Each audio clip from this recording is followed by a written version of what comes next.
This is the first time I came here, but I have been speaking earlier at the other place, and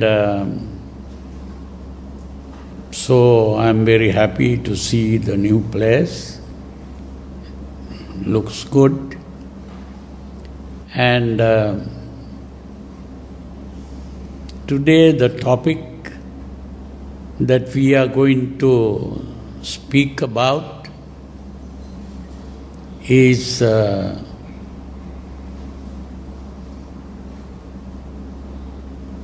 part of philosophy. When we talk about philosophy, there are different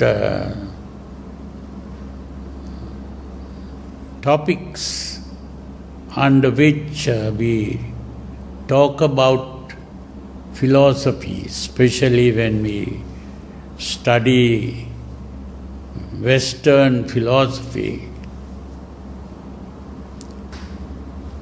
And the topic that we are talking about is what is called epistemology. There are various other topics like ethics and metaphysics and various names like that. But the kind of thing we are going to talk about today is epistemology. Epistemology is the subject that deals with the question, what is truth? So, different philosophers in the West have been talking about truth. What is truth?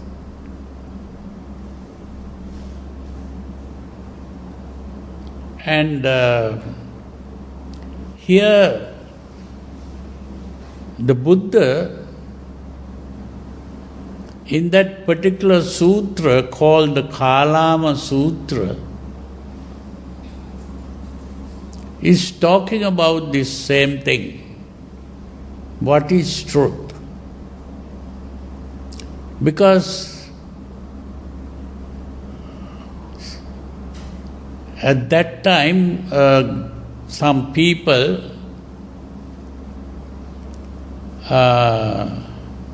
called the Kalamas. That word Kalama refers to a group of people. And these people came and asked a question.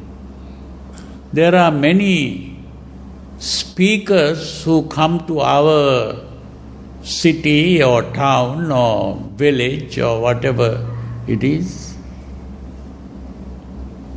and talk about their beliefs, what they consider to be truth. And in talking about truth, they always point out that what they say is the truth. And everything that other people say is not truth. So their own version of truth they speak about and condemn the version of other people's truth. So these people ask the Buddha, how do we face this problem? Because different people come and talk about different things and claim that to be the truth. Whom are we going to believe? Whom are we going to accept? So please tell us what to do. That is what people asked. So the Buddha says,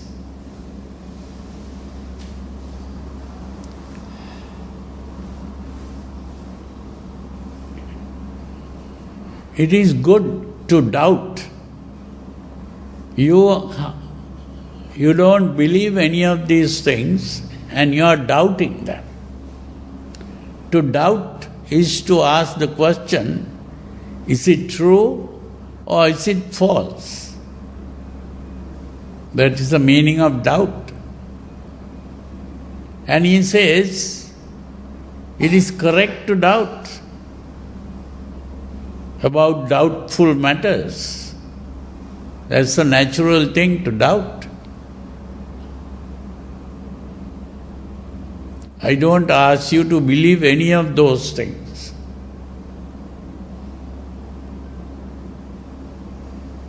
Now today, if we examine the modern philosophy, especially the philosophy that is presented in the West, they point out that philosophy begins with doubt. So it's very important to understand that. Because from ancient times, people really begin to live in groups.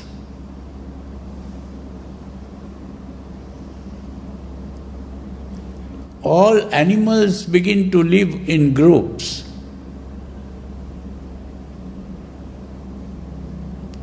If you see birds, they are in a group. If you see monkeys, they will also be living with other monkeys. Even cattle, they begin to live with other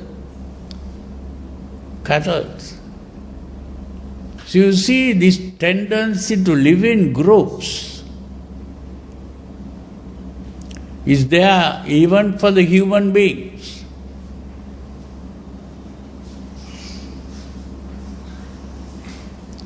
Why do people live in groups? Why do animals live in groups? Because every animal feels insecure. Every animal feels insecure. To be alone means that some other animal might come and eat this animal. So one animal becomes the food of the other animals. That is the world.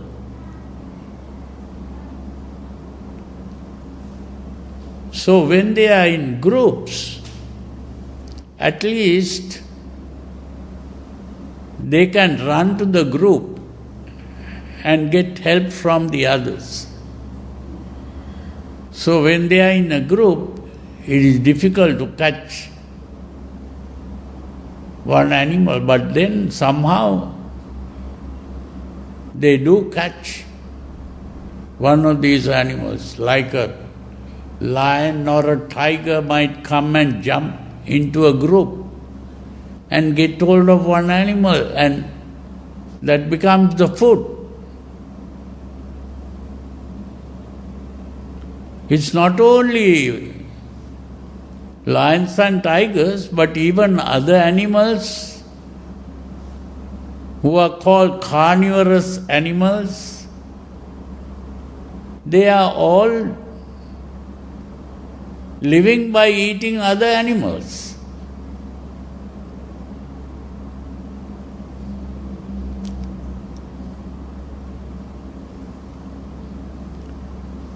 You see, even human beings are like that. Human beings also eat other animals. It's not only animals who do that.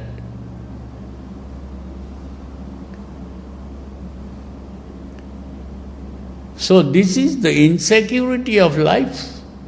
We don't know when we'll be caught.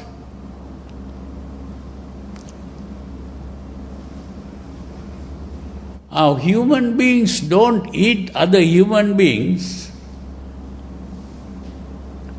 but in ancient times even that kind of thing had happened.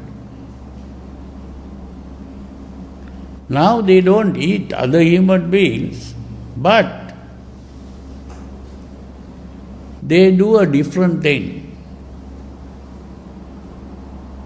That is what is called exploitation. One human being exploits other human beings.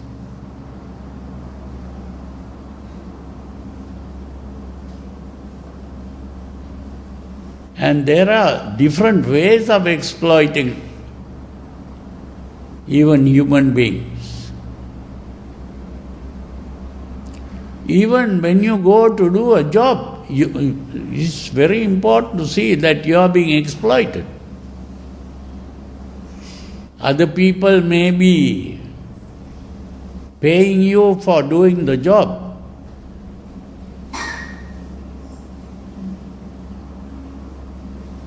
But that payment itself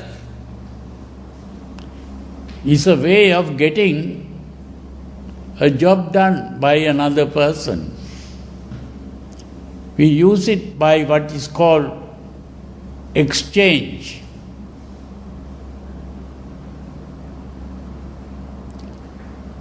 You do a job for me and I give you something for that. That's an exchange.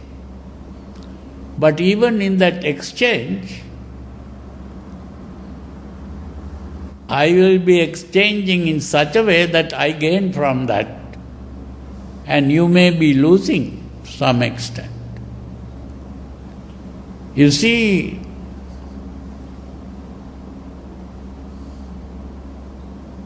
this is why some people have different salaries depending on what you do and how you do things. But still we have what are called companies. A company is also a gathering where people get together. So what all this means is, there is a certain insecurity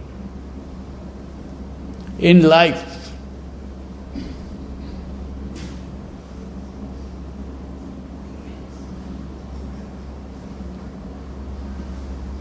This insecurity is the biggest problem.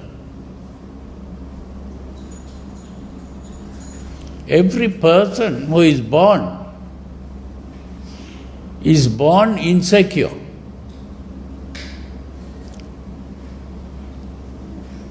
Now, when a small child is born, what is the first thing that the child does? The first thing, most of you who are mothers or fathers know what the small infant does. The moment that infant is born, the first thing that they do is to cry. Why is that? Crying is expressing the insecurity. We start with that. Because inside the mother's womb, that infant was quite comfortable. The moment that infant comes out, it is very cold outside, because inside was warm.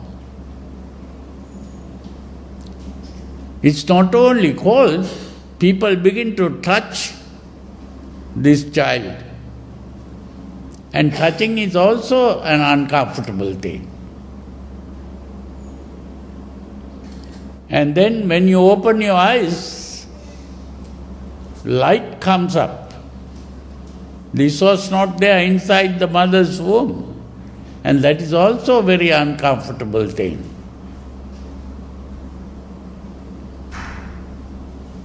And most important thing, inside the mother's womb, this infant didn't breathe. Now you have to start breathing. That is also a difficult thing. So, lot of difficulty the moment you are born, the insecurity. But after some time, that child begins to get used to this, and sometimes you see the child smiling. But you see, somehow, as the child grows up, out of all the other animals, this human child or the infant remains helpless for a long period.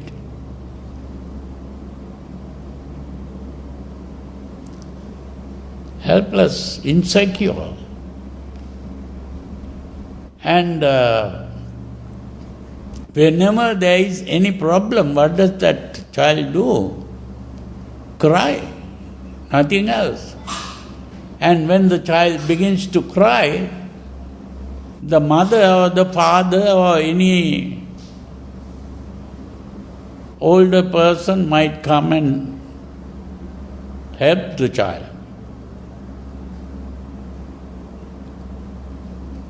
So that is how the child becomes secure. But depending on others, the older people, and if the mother or father didn't look after that infant, the infant would die.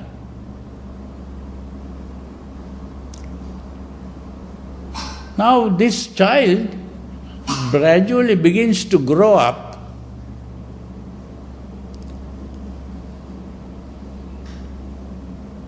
and gradually this helplessness becomes a little less. But still,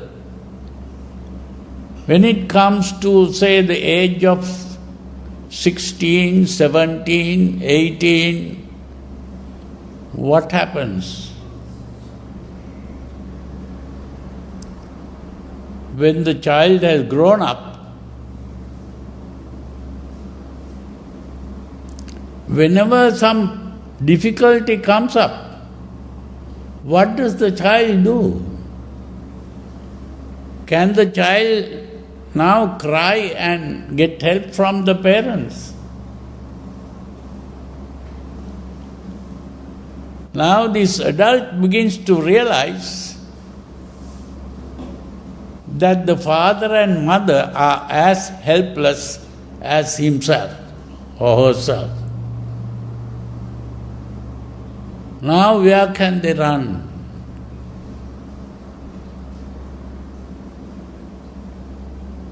Whenever there is a problem, where can they run? There is no place to run.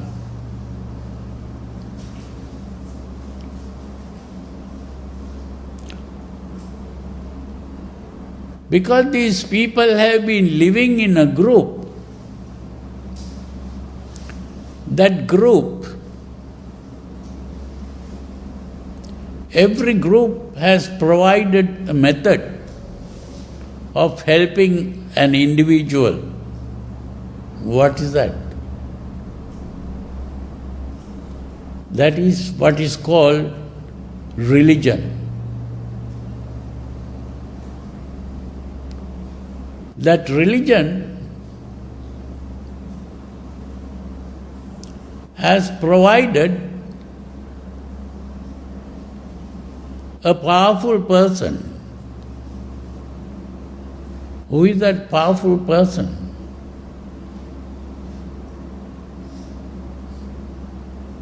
Some might call it God, others might call it Allah, or another person might call devas, or whatever the name is, they are meaning the same thing. It is some kind of supernatural being with supernatural powers. Where the natural power has disappeared, now they are going after supernatural powers. They have never seen this God, but they believe that there is a God like that. Just pray to this God and the God will help you.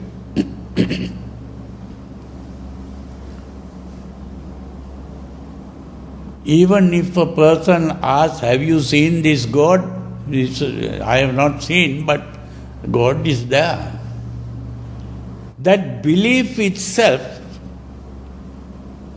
is providing the feeling of security.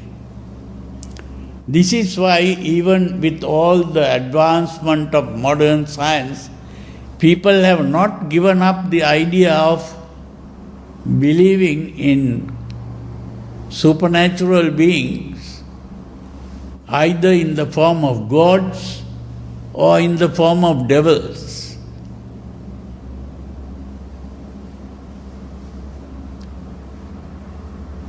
That belief is necessary just to get that feeling of security. That is why they don't want to give up that.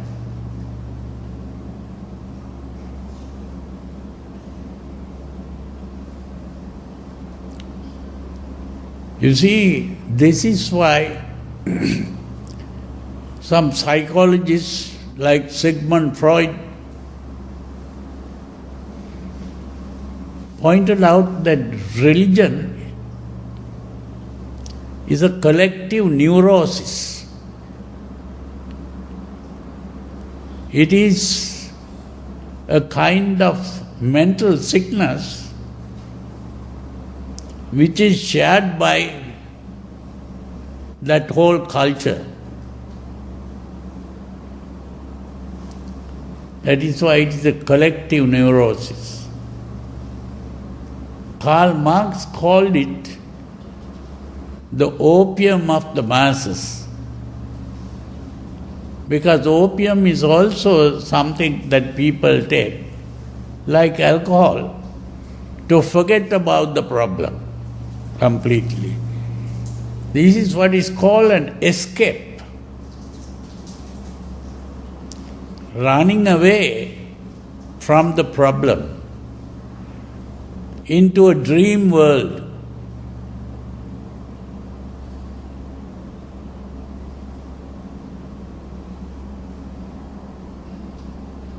This is why Prince Siddhartha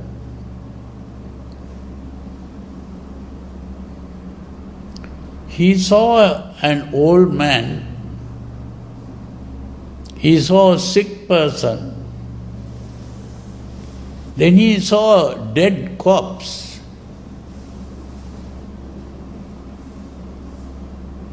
That is how he saw the realities of life. The reality of life is that people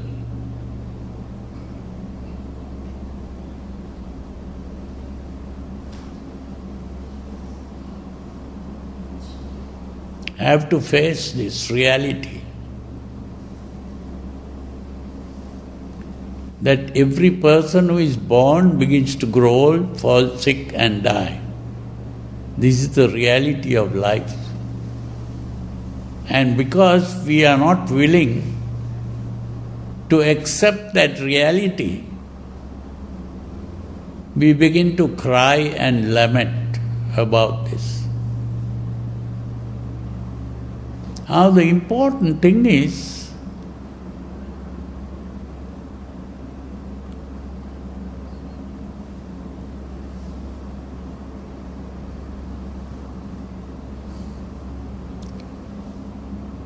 we ask the question, is this true or is it false? And so this is why people try to find out the meaning of life.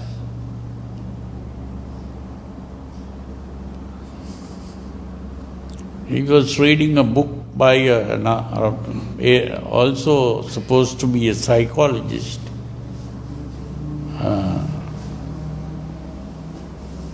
He's writing about the meaning of life. So, but every meaning is some kind of way of thinking. So the question arises, what is the truth? And so, today we are mainly talking about truth. And to understand the truth,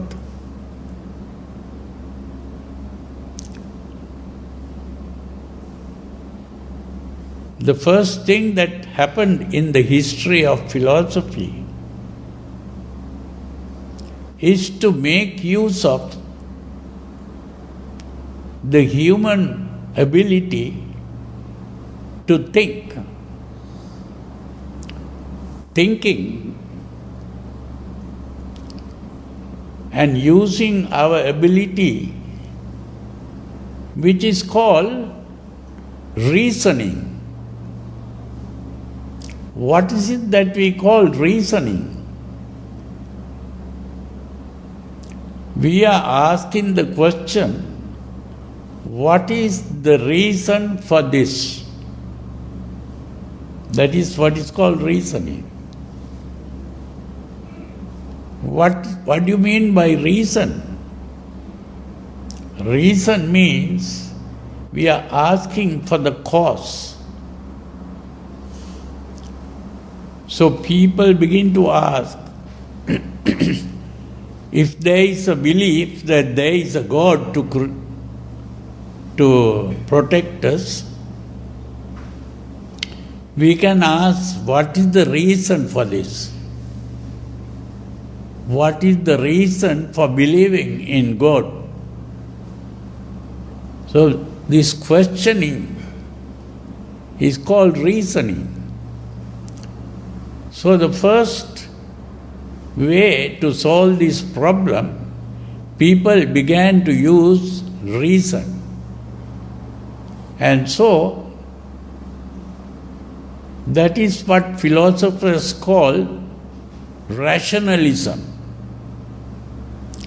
Rationalism means the use of reason. But the problem is, it is okay to use reason, but using reasoning, different people come to different opinions. The same kind of reasoning you use and you come to a different conclusion. So different people come with different conclusions using reason. So they couldn't come to an agreement. So what happened? These people who began to think began to realize that we cannot arrive at truth by reasoning. So one philosopher said, we cannot arrive at truth by reasoning.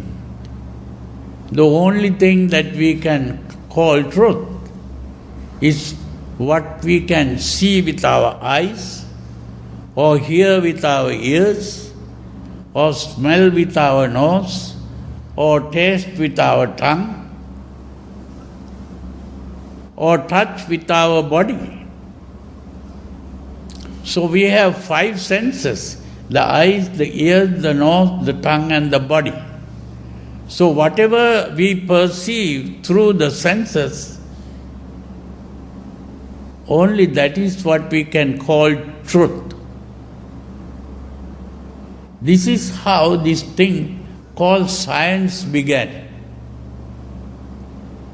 Science is based on this. Just by using reasoning, if you come to a point,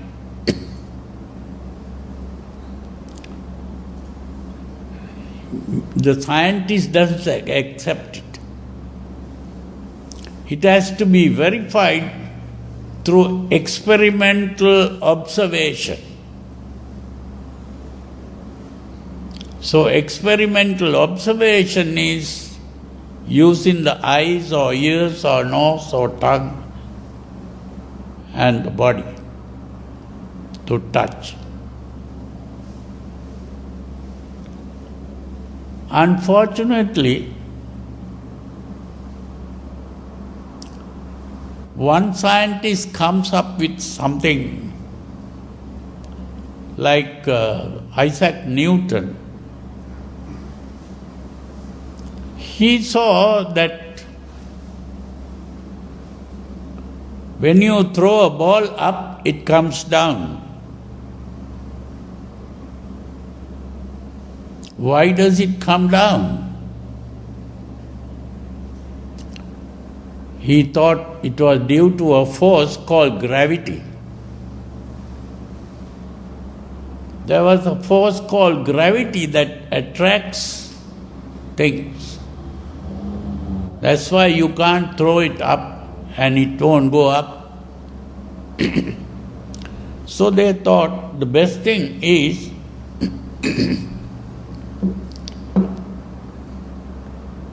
to understand that there is a force called gravity.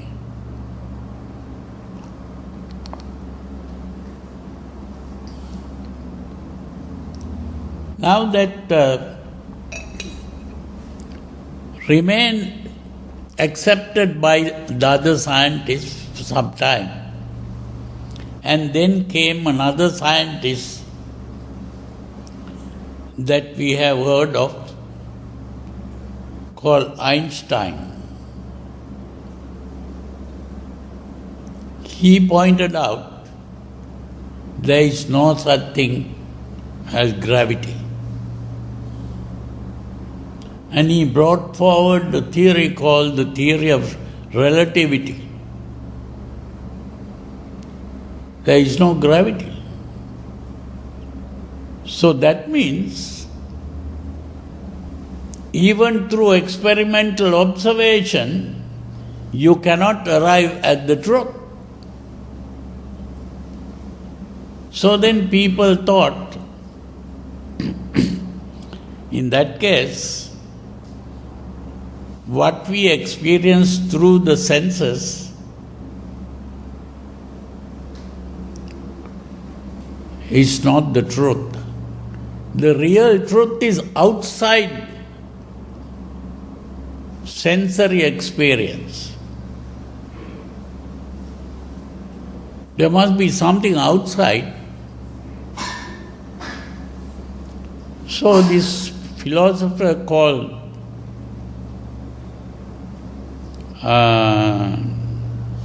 Immanuel Kant, he is the man who said, there is no what we perceive through the senses is not the truth. The real truth is outside the sensory observation. We are not able to see the truth or hear the truth or smell the truth or taste the truth, but it is there outside. Because there must be something there for us to see. So he spoke of two things, what he called the phenomenon and the noumenon. What is outside that cannot be seen is the noumenon. what we see is the phenomenon.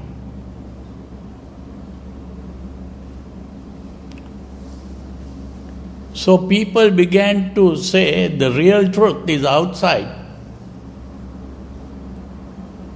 And that truth was called the transcendental truth. The truth which is beyond experience. The transcendental truth.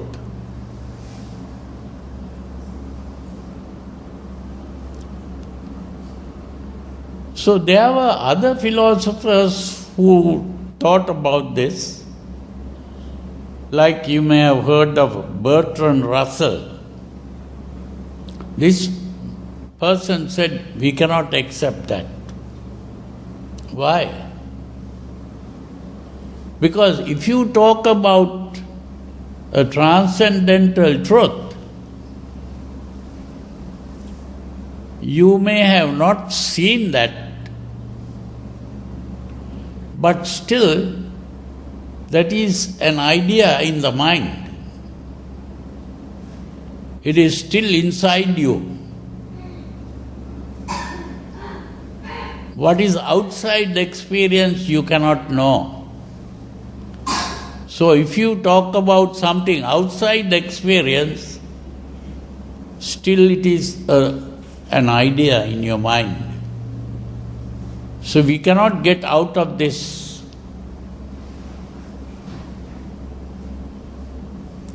So whatever we talk about is within our experience. It is not outside. So he began to say that whatever we call truth is an idea. And not only that, it is expressed in a language. And if it is expressed in a language, it is a statement. And a statement comes in the form of a sentence.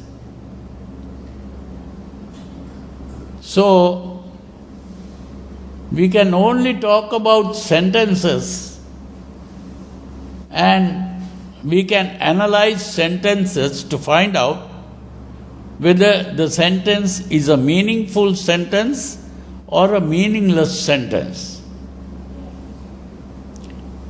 If we talk about something that we have never seen or heard or smelt or tasted or touched, it is a meaningless statement.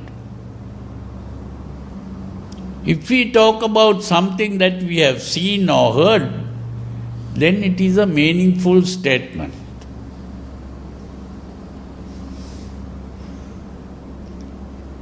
So we cannot talk about truth and falsehood. We can only talk about meaningful statements and meaningless statements.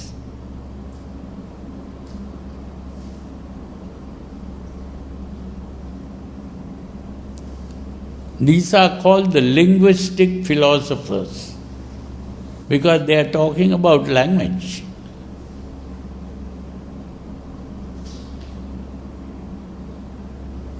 Another school of thought came up and said,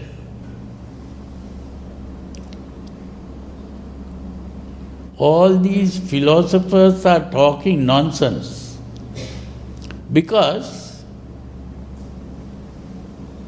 they are trying to go after truth. There is no such thing as truth.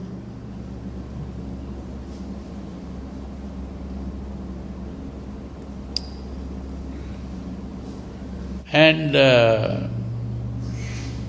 the purpose of human thinking is not to discover truth. The purpose of human thinking is to solve problems. So if a person can provide a solution to a problem, it can be verified. And if we can solve the problem using that method, then it can be accepted as a true solution. And that solution can be called a truth.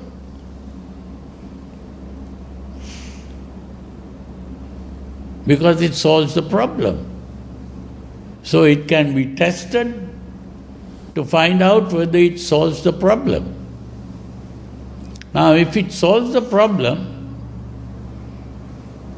it can be called truth. But the solution of the problem is also something that is good. Therefore, truth and goodness is the same thing. Truth is the same thing as good. So you see,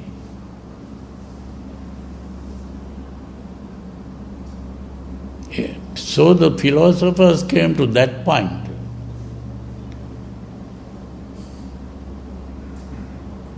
Then another school of philosophy came up and said,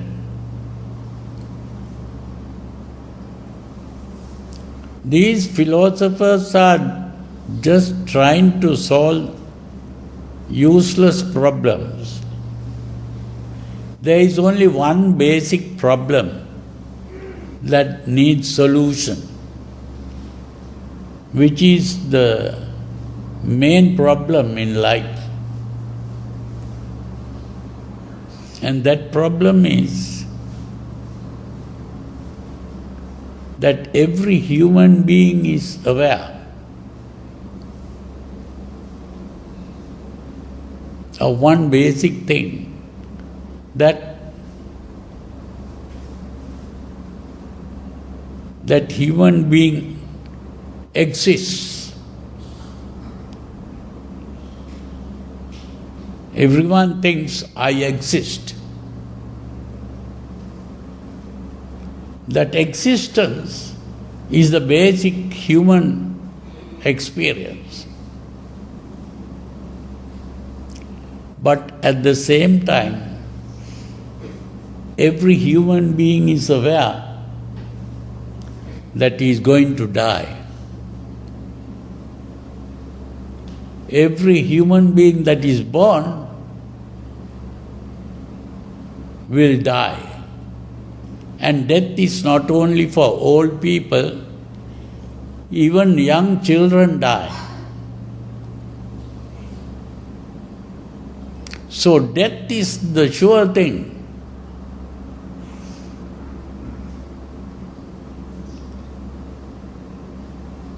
And that death, no one likes to die.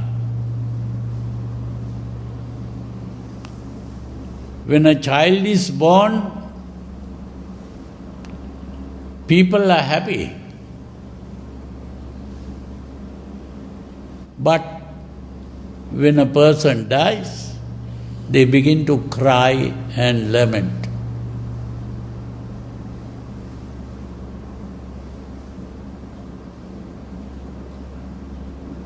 You see, they don't realize that birth and death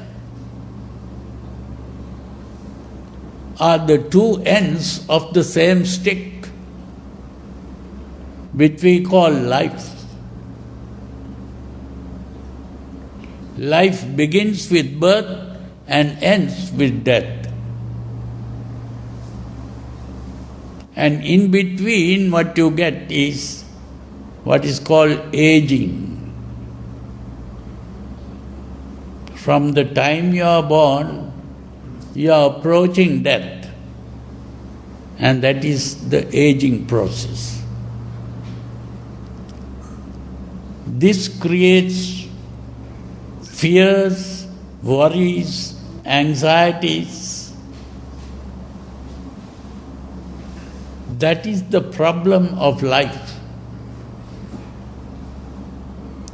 And this is the only problem, the basic problem that needs to be solved.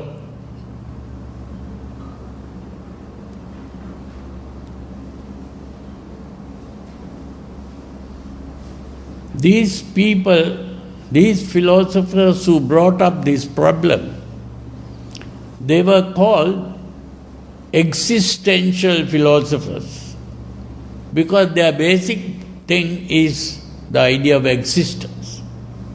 And with the idea of existence comes death and the worries and anxieties, fears that come up with that.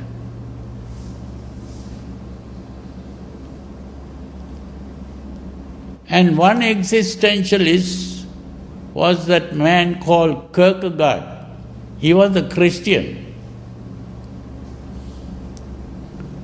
And he came to the conclusion that the human mind is not able to solve this problem. So the only solution is to take the leap of faith and pray to God to solve the problem. That was his solution. But there were other existentialists who didn't believe that. They said, we can't accept the idea of God. So the only thing is the human being has to solve this problem. But no one was able to solve this problem.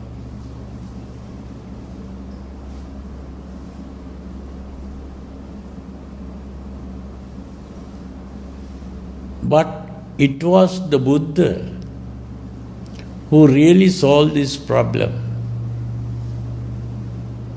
How did he solve the problem?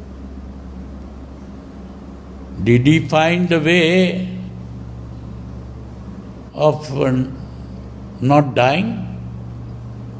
Because death is the problem. Did the Buddha die? Or did he not die? It is very important to understand that.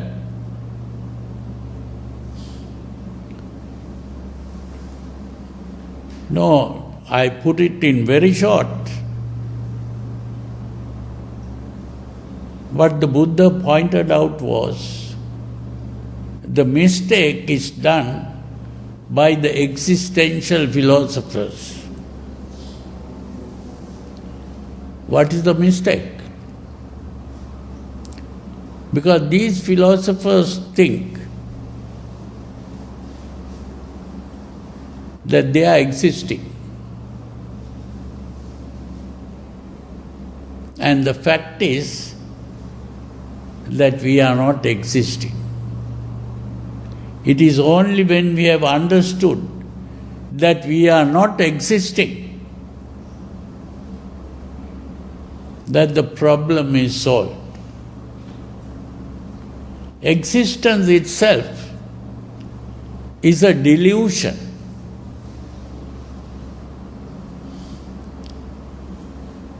It is only a dream. We are only dreaming that we exist. We have to awaken from this dream. It is only when we have awakened from this dream that we are existing.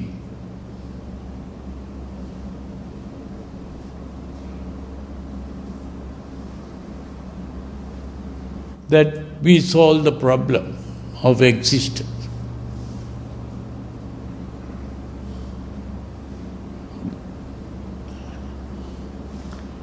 Now, of course, to go into this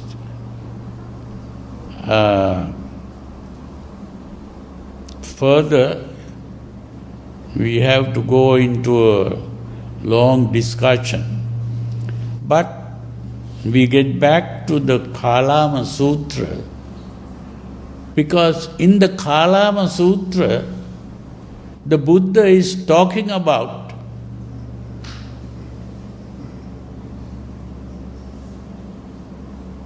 this problem that modern philosophy has introduced.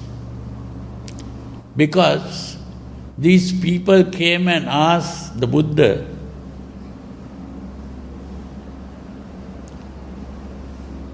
what is the truth? How do we get at the truth? Are we to believe what these people say? So the Buddha started by saying, it is correct to doubt. Because these people pointed out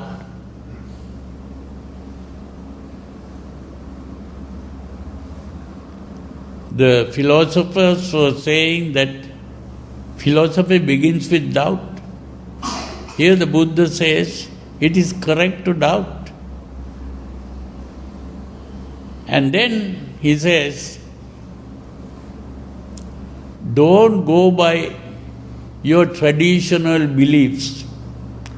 Don't accept what other people tell you. Don't go by what is in the religious books. Don't accept. Don't accept even if it is based on logic and reasoning. Even rationalism is thrown out. Then he points out, don't believe it because the philosophers who thought that what is perceived through the senses is the truth, that kind of philosophy was called empiricism. So here the Buddha points out, don't accept, even because you have seen or heard or smelt or tasted or touched. That is given up empiricism. And then he says, don't accept it because there are some people who say, I can see through my extrasensory perception. Going beyond the senses, I can see through some special psychic powers, I can see the truth. The Buddha says, don't accept that. Because even that is what is called transcendental truth or transcendentalism. That is also rejected by the Buddha. Then he says, even if you have faith in your teacher, don't accept it just because your teacher said so.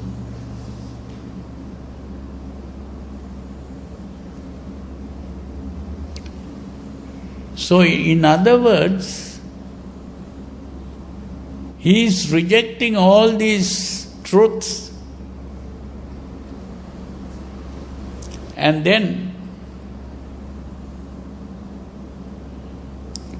of course, he says, when you know for yourself that a certain thing is good,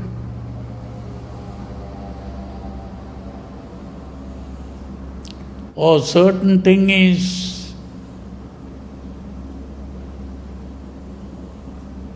the wise thing to do,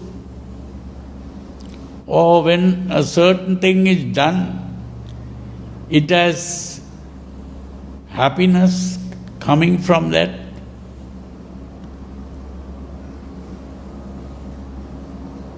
Then go by that. But here There is something very important here. When the Buddha said that,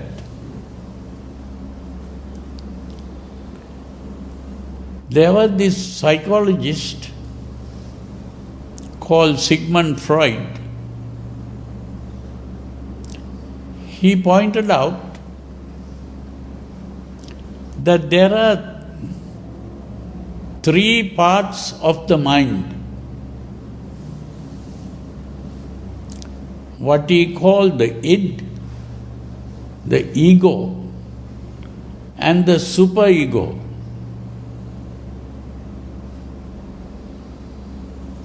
The id is going after pleasure. That is a part of the mind that is always seeking pleasure and avoiding pain. Seeking pleasure and avoiding pain. That is what he called the id. There is another part of the mind that is guided by logical thinking, reasoning. That is what he called the ego. Ego is thinking in terms of logic and reasoning. And there is another part of the mind that is always trying to be good and trying to avoid bad. That is what he called the superego.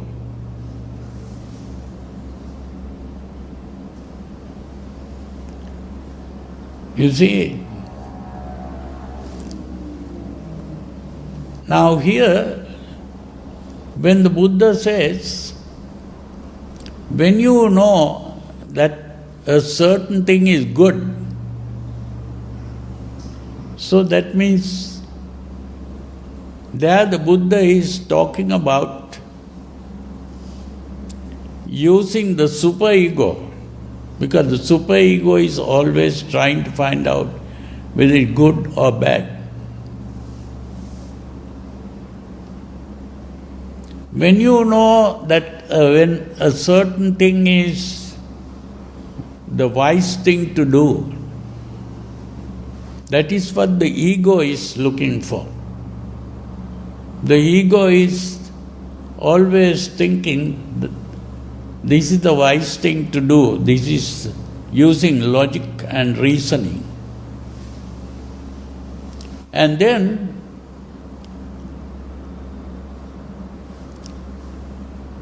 there is this other part that is trying to find out whether it is bringing pleasure or bringing pain. That is what is called the id. So here the Buddha is using these three parts really. Here the Buddha, now the question arises whether the Buddha ever speak about the id, ego and superego.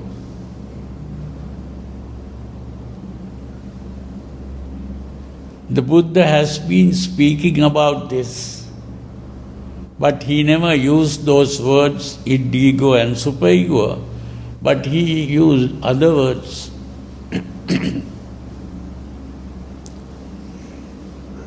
There is a word called upadana that the Buddha used. Upadana. And he spoke of 4 upadanas. That 4 upadanas is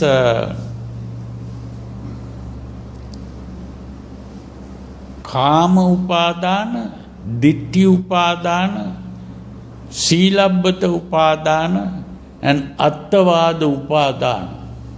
4 upadanas. the Kama Upadana that he spoke of is really. Now, I have to, of course, go into this meaning of the words that I used. Upadana really means Upa-adana. Upa means inside. Apa means outside. So Upa-adana means to take. Now we have the word Adinadana. Adinadana means to take what is not given. Adinna means what is not given. Adana means to take. To take what is not given. That is what is called either robbing or stealing. You see, Upa-adana. So you are taking in, that is the meaning of Upa-adana. Upa means inside, adana means to take. Taking what is inside or taking in. The real meaning of taking in is to make something mine. This is mine. Now if I take this cup and say this is mine, that is Upadana.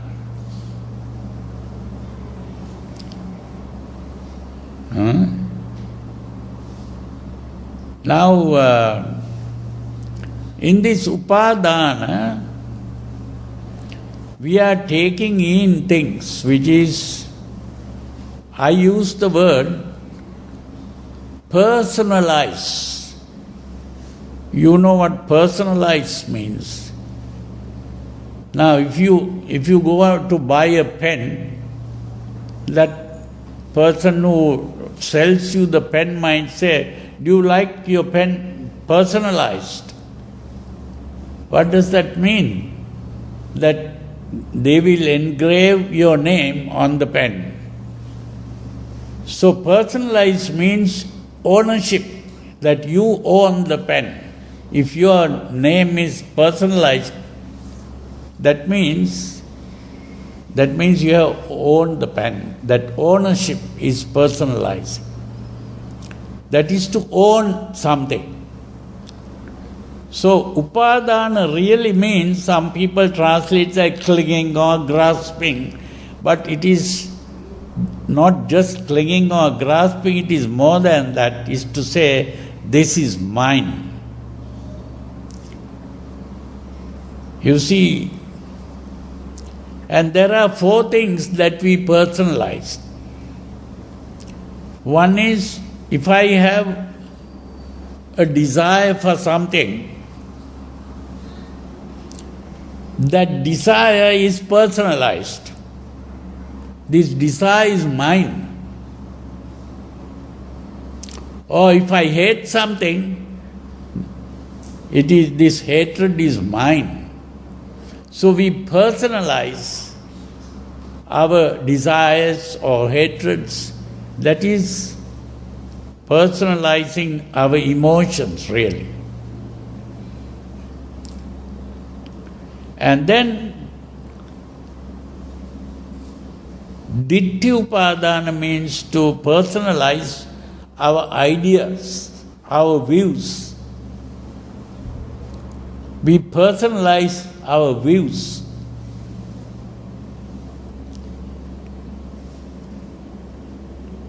Then we also personalize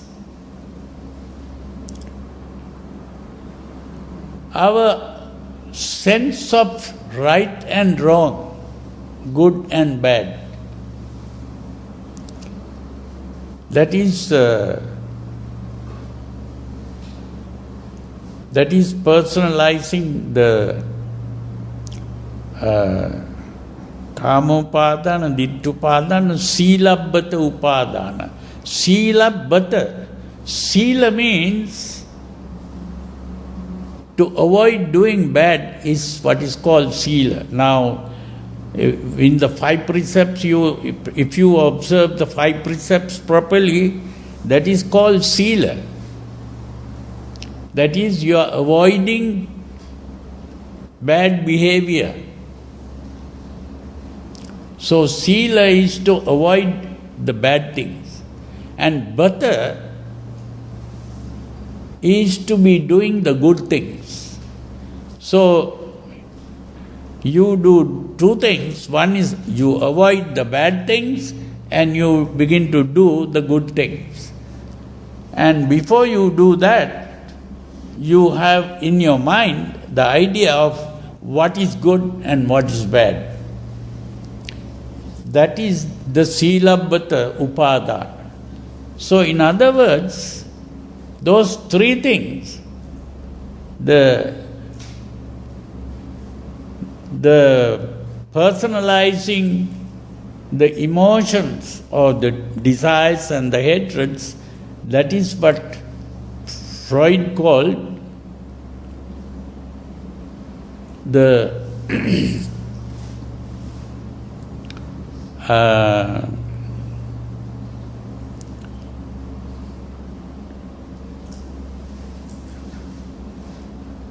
what are those words that I used? The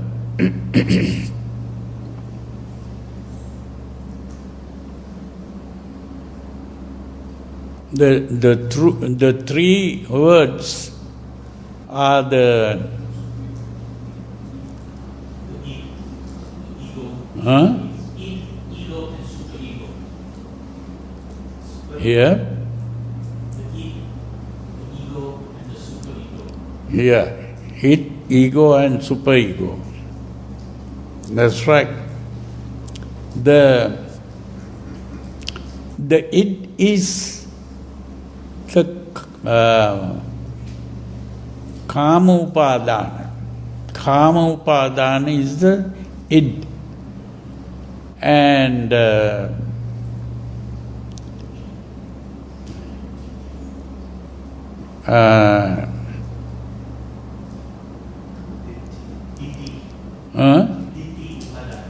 yeah, the id, the ego is the ditti upadana, and the superego is the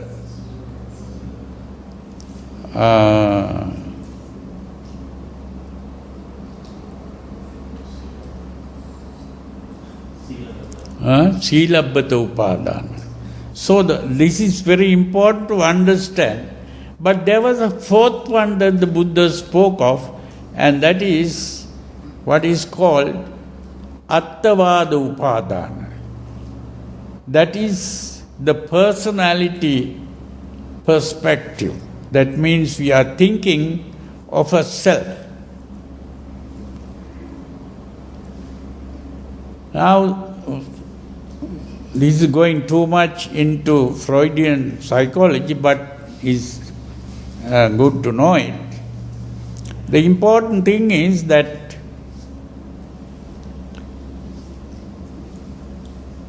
what Freud thought was these three things are going against one another. So when the mind is properly normal, these don't come in conflict. So he thought these are three parts of the mind, which is the three parts of the self.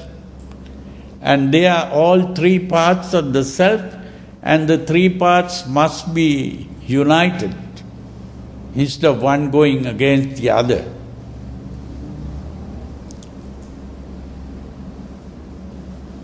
But what the Buddha pointed out was these three parts are not parts of the self, because there is no such thing as self. So you have to give up these three things. It is only by giving up these three things that the conflict is resolved. So this is why although the question was about what is truth, but here the Buddha pointed out that this is not even a philosophical problem, this is really a psychological problem. So from philosophy, the Buddha brought the people into psychology and also connected with ethics, the idea of good and bad. So this is, of course, a long thing to explain this properly. I only explained it in a very short way. So the important thing is that ultimately the real teaching of the Buddha is that he is not talking about a truth. There is no truth in the world. There are only views in the world. Now there is another sutra which is similar to this Kalama Sutra. This is, in this sutra, again another group of people asked the same question from the Buddha. But there the Buddha answers in a different way. He says, Ekang hi satchang na dutiya matti yasming phajano vivade phajanam. Now, here what the Buddha is trying to say is, if there is only one truth in the world and there is no second truth, there will be no conflict between people if there is only one truth. But different people think in different ways and they bring out different ideas as truth. This is why there is so much conflict in the world. Then he says, Naheva satchani bahuni nana anyatra sanyani nichani loke takkancha ditti supakappetva satchang musati dvaya dhamma mahu. What this means is, there are no many truths in the world.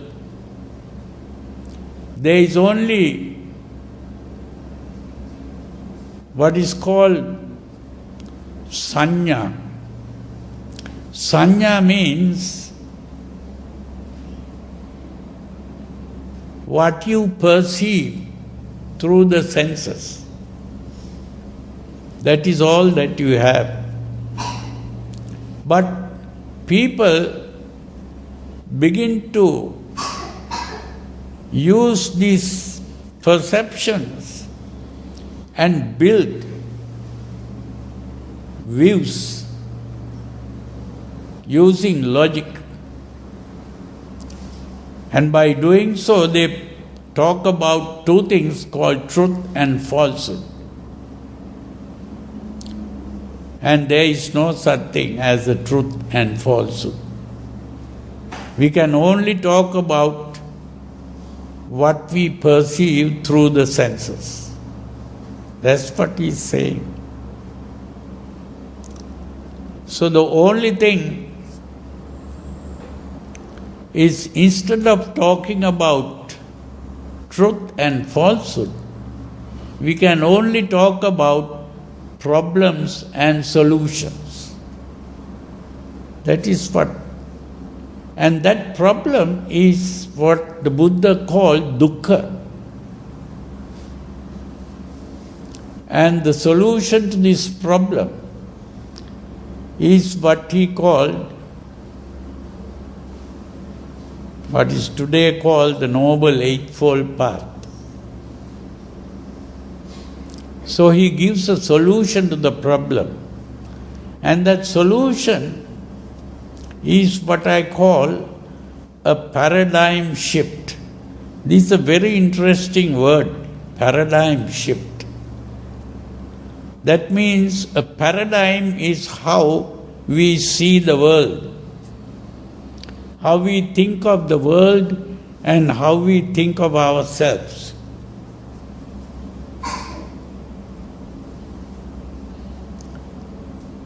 And that way of thinking is producing this problem.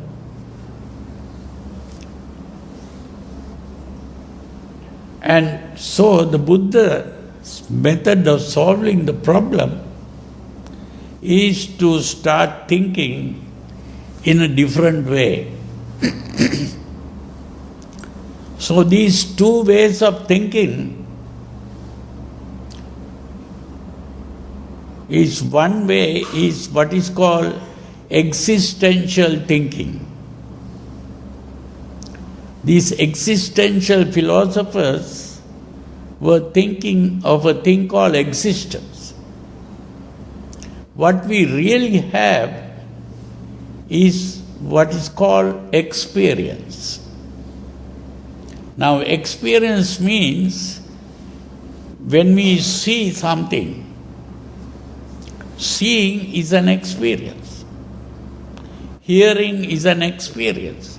Smelling is an experience. Tasting is an experience. Touching is an experience. When we experience,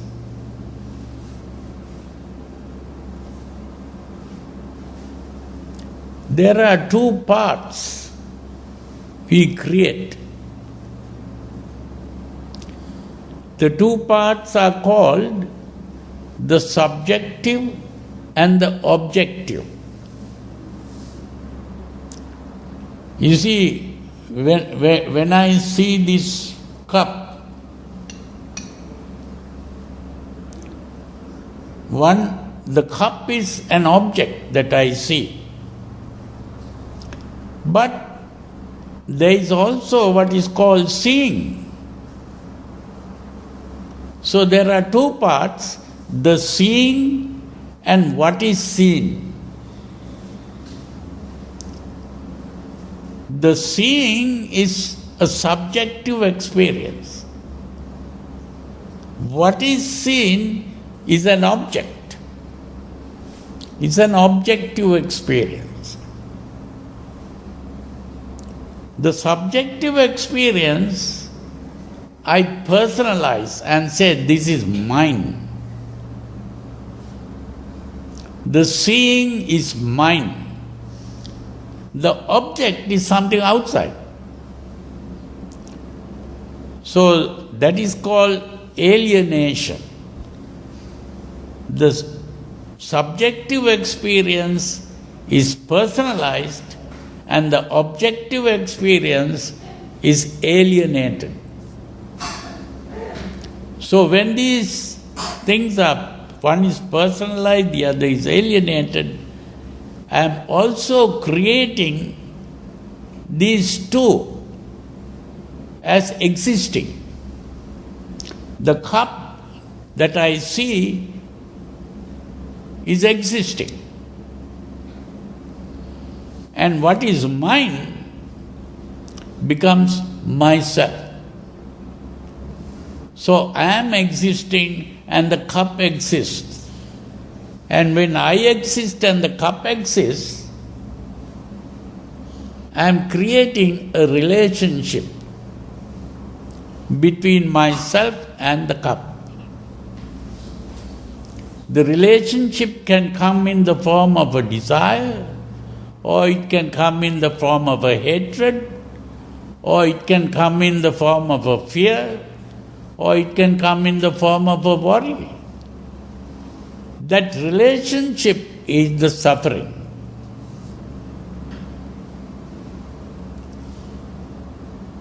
So, the moment the existence comes into being, the relationship occurs and the suffering comes into being.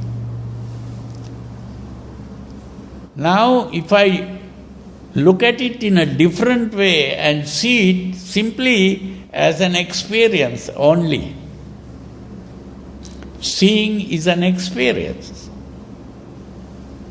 I don't have to personalize the subjective or alienate the objective. If I look at it only as seeing as an experience, there is no personality here.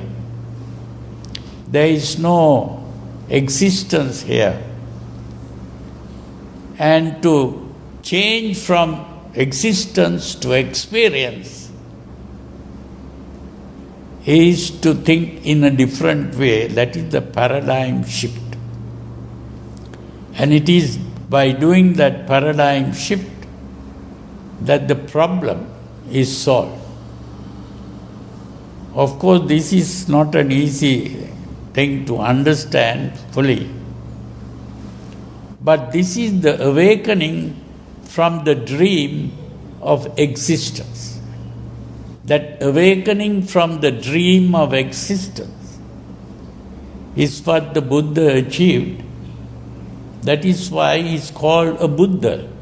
The word Buddha means one who is awakened. Normally people are sleeping. They are sleeping and dreaming that they are existing. So it is only when we have awakened from that dream and we realize that there is no existence, that existence is called bhava, and the freedom from existence is bhava nirodha. So this is why the Buddha says bhava nirodho nibbana. So what is called nibbana is the freedom from existence. When we have become free of existence, all suffering comes to an end. So this is not an easy job to understand that fully. So at least we have understood it to some extent. That is what ultimately the Kalama Sutra is trying to point out.